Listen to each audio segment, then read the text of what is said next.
Alright, so do you remember that one job you're so freaking tired of working and you feel like there's no escape? Well, this show brings up those wonderful memories. Good morning, everyone.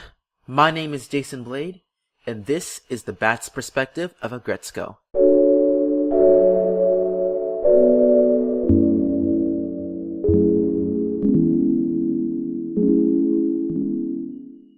Okay, so many people I know have raved over this show. From Discord to Twitter to Telegram, I have seen the amount of love and praise that has been shown for my buds, and I decided, why the heck not? Let's see what all the fuss is about. Aggretsuko is a slice-of-life Netflix original series that was released in April of 2018. It's about a young red panda working a crapshoot of an accounting job where bosses and coworkers alike treats her like garbage. She does everything she can to hide her frustrations about her workplace until she's by herself in a private area, mainly a karaoke joint, singing death metal. She hopes to find a way to escape this miserable point in her life by any means necessary. Now, the intro to the show, to me, is similar to Unikitty's theme to an extent, with the contrast of visuals of being cute and adorable for most of the intro, and the hardcore metal that we hear throughout each theme. The difference, however, is that Unikitty is very expressive in the intro, and she isn't afraid to dish out her frustrations. Meanwhile, for Aggretsuko, it gives the sense that she's trying her best to hold that rage back until the end. When it comes to the characters of the show, a good number of them are knocked right out of the park, especially with our main protagonist, Aggretsuko.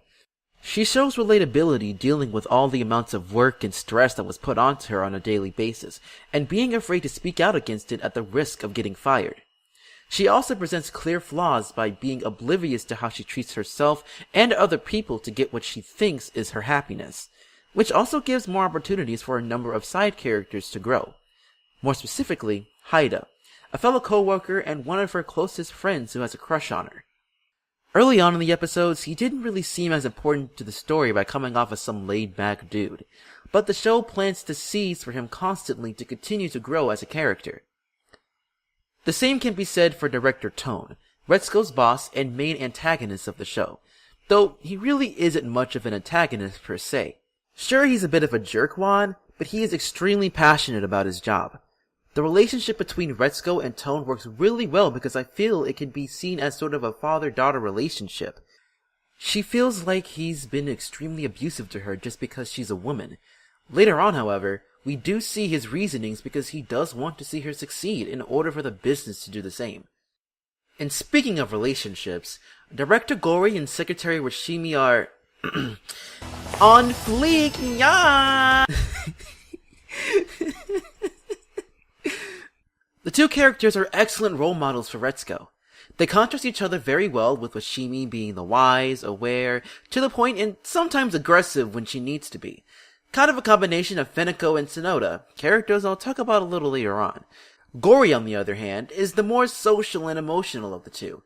She shows interest in wanting to be good friends with Aggretsuko all throughout the show, and it's pretty charming how she reacts to certain things, like failure. That took a turn. Anyways, she does some over-the-top things when something that relates to her happens. The visuals of those reactions makes it even better. Two other characters that stand out above the rest are Feneko and Sonoda, who are two sides of the same coin.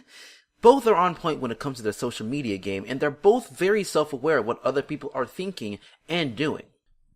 Feneko, the more monotone of the two, uses a more stalkerish tactic to stay in the know, while Sonoda uses manipulation to get what she wants. What makes it more interesting is that the two can't stand each other. I really hope that we see these two interact more often in future seasons because the Stoking Rebellion and the Out of Pocket episodes really brought the best out of both characters and what they do, even more so when they're in the same scene. Now on to the visuals. Aggretsuko's animation is a simplistic but cute style.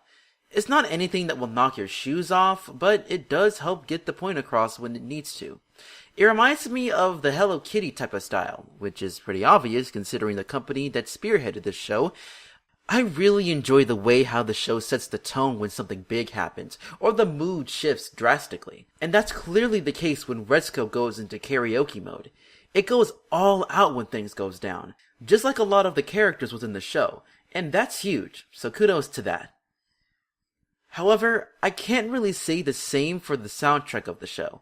It's pretty clear that they were limited in this production due to the lack of variety with the music choices of each scene. Plus, it can get really repetitive and sometimes can take you out of what's going on, though it can be forgiven assuming that the show is low budgeted. Overall, the show has a lot of fun moments within it. The characters and the subject of the plot are very relatable for a majority of people, so it makes sense on why it's so popular right now.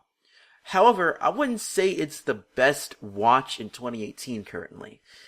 I do think the story is charming for what it is, and it can be really fun to watch the other characters interact with each other. Still, the story is predictable, and it doesn't leave much to anticipate for future seasons if there will be. It would have been nice to see Retsuko's relationship with Haida a little more fleshed out, as well as extending some characters' personalities a bit more. I would heavily recommend this if you enjoy a relatable, over-the-top, slice-of-life type of show. If you've seen the show, I would love to hear your input on it in the comments section below. If you want to see more reviews in the future, check out my channel and click the subscribe and the notification icons to get the latest from me. Thank you guys so much for watching, and I hope I see you guys in the near future. Until then, good afternoon, good evening, and good night.